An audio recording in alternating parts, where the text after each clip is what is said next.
Ultimate Team is just not fun anymore. No one on it plays normal football, it's all about who knows the most exploits. There's an endless cycle of pack openings, pay-to-win mechanics, and the frustrating matchmaking. It can be enough to make even the most hardcore football fan want to quit gaming altogether. But underneath the annoying Ultimate Team facade is actually really good offline gameplay, which makes FC25 the perfect game to play career mode on. I don't just say this because I prefer career mode, but this year career mode is finally good, and FC25 is actually more fun to play offline.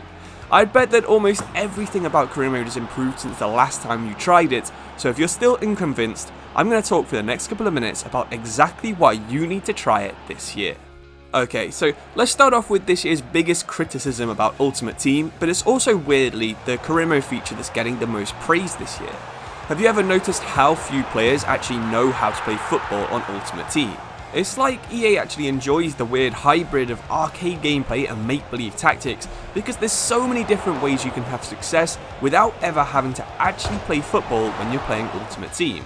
It might be getting Griezmann or Son to spam finesse shots from the edge of the box, it might be getting Adama and Marlon to do pullbacks from the byline, or it might be having your Van Dijk and Saliba organise the most ruthlessly effective offside trap of all time.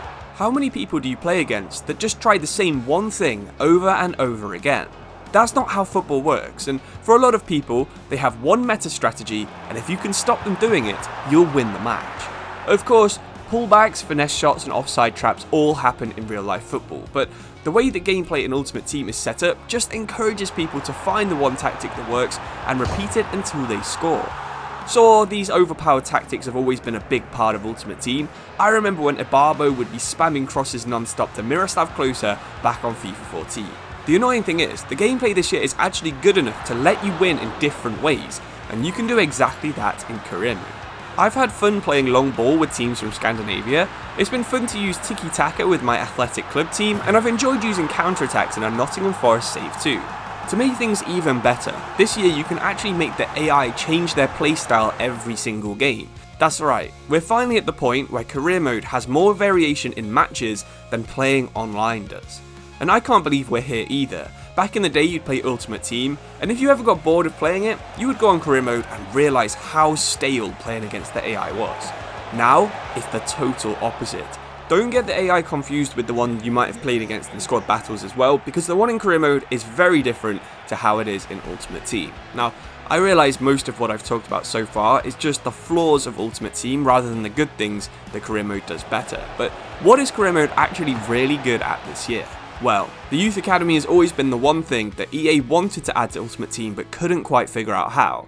They've tried it with things like Evolutions or those Future Stars Academy Objective Pathway cards from FIFA 20, but this year the Academy in career mode is even better. The amount of scoutable nations has increased from around 50 to over 120, and every single nation has had what was a previously quite small name pool increased from last year. Player faces this year are more unique, even if they are still pretty bad, and pre-save customization is also a very big deal.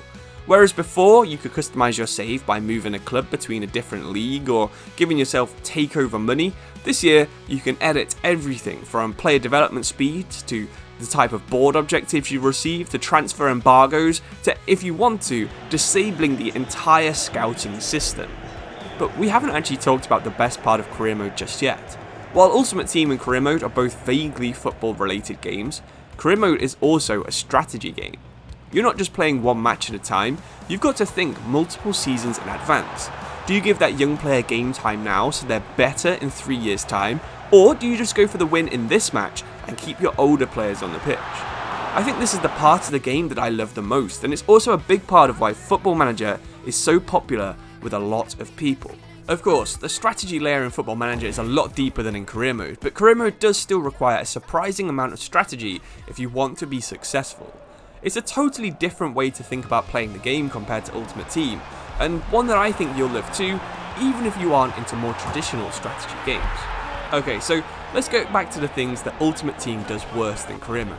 And I think the gameplay issues are also probably connected to the pay-to-win issues. Of course I have to talk about this, and there's basically no way to pay to win in career mode. If you're finding it too hard, you change the difficulty. The closest we have to pay to win in career mode is actually the season pass, which was implemented for Ultimate Team, but is unlocking a new beard or neck tattoo for your manager really counting as pay to win? On the other hand, the esports additions to Ultimate Team have made things very, very grindy. Of course, the whole system is designed to keep you playing the game, and if you miss a couple of days, your team will be outdated and you'll be encouraged to spend real money. It's even worse thanks to evolutions. If you want to keep your team as good as it can be, you'll need to play probably 5 or 6 games every 2 to 3 days for the rest of the year just to keep up to date. It doesn't matter if you really enjoy using the players you already have, eventually a better version of that player will be out there thanks to evolutions or maybe a special promo card. If you want to win matches, you'll have to upgrade as quickly as you can because the entire game mode is encouraging everyone to keep grinding. On the other hand, you can use the same 11 players for every single game of your 15 season career mode save if you really want. You can find a player you really like when they're 16 and play about 450 matches with that one player until they're 31 and the career mode ends. In fact, I'd go as far to say that every single pay to win feature in Ultimate Team is done better and for free inside career mode. If you want to use someone like Mbappe, just start as Real Madrid. If you want to know what it's like to see a 99 rated of someone like Alejandro Garnacho, you could either edit their stats or develop them with dynamic potential to get that good over the course of your entire career. By removing the wallet aspect of Ultimate Team, I think career mode is actually probably closer to being skill based than the actual esports mode in the game. That statement might not make a lot of sense to you, but when you think deep down, the only thing stopping you from being the best career mode player is how good you are at the game. If you want to be the best Ultimate Team player in the world, you need to have a lot of pack luck or a very big wallet. So by now, hopefully I've convinced you to give at least one save a go in career mode, but I've spoken a lot about what is good and bad about Ultimate Team, but there's a lot of things that you might miss moving to career mode. The biggest thing is probably evolutions. I've talked about them a couple of times already, and sure, something similar is in career mode with dynamic potential. You can grow a player to basically any rating you want them to be, but it's just not quite the same. In fact, evolutions are really the only thing I get jealous of from Ultimate Team. You can customize the player's growth in such a specific way more than you can in career mode, and you can develop your player exactly how you want.